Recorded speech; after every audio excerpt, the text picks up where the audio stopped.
हरे कृष्णा कृष्ण कृष्ण हरे हरे, हरे राम राम राम हरे हरे। हरे कृष्णा प्रभु जी, माता जी, जैसा कि हम पिछले श्लोकों में देख चुके हैं कि अर्जुन कैसे हताश होकर युद्ध छोड़ने की बात करता है, लेकिन साथ ही साथ वो भगवान कृष्ण को अब गुरु मान लेता है और उनसे सारे निष्कर्ष पूछता है और आगे का मार्ग दिखाने को बोलता है। आइए जानते हैं अगले श्लोक में संजय क्या कहते हैं। चैप्टर 2 श्लोक नंबर 9। संजय उवाच एवमुक्त्वा ऋषिकेश गुडाकेशर परन्तप न योष्य इति गोविंद मुक्तता तृष्णी बभूवः। संजय कहते हैं धृतराष्ट्र की हे राजन, नींद पर जो विजय प्राप्त करने वाला गुडाकेश अर्जुन भगवान श्री कृष्ण से कहता है कि मैं हताश हो चुका हूं, मैं ये युद्ध नहीं करूंगा, और चुप होकर फिर से दोबारा से रथ पर बैठ जाता है।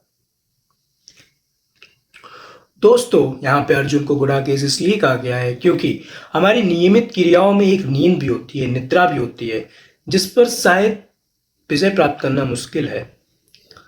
अर्जुन ने उस निद्रा को भी हरा दिया और विजय प्राप्त कर ली थी, इसीलिए अर्जुन को गुडाकेश भी कहा जाता है। धृतराष्ट्र संजय की ये बात सुनकर बड़ा हर्ष से आनंदित हुआ कि अब अर्जुन युद्ध नहीं करेगा और बिना युद्ध के ही मेरे पुत्रों को सारा राजपाट मिल जाएगा। लेकिन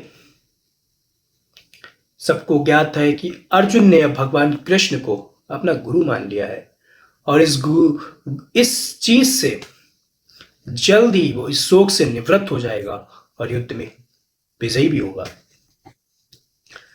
जिससे ये धृतराष्ट्र का हर्ष ज्यादा समय तक नहीं रहेगा।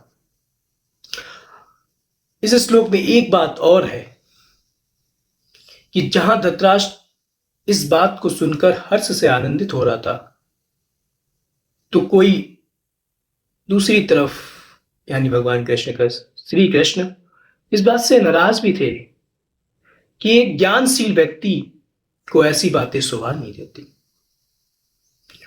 दोस्तों, कभी कभी हमें भी जीवन में कुछ ऐसे युद्ध लड़ने पड़ते हैं जिनमें हमारे सामने अपनी होते हैं, फिर भी हमें उन चीजों का सामना करते हुए भगवान के आदेश का पालन करना होता है और युद्ध को लड़ना पड़ता है।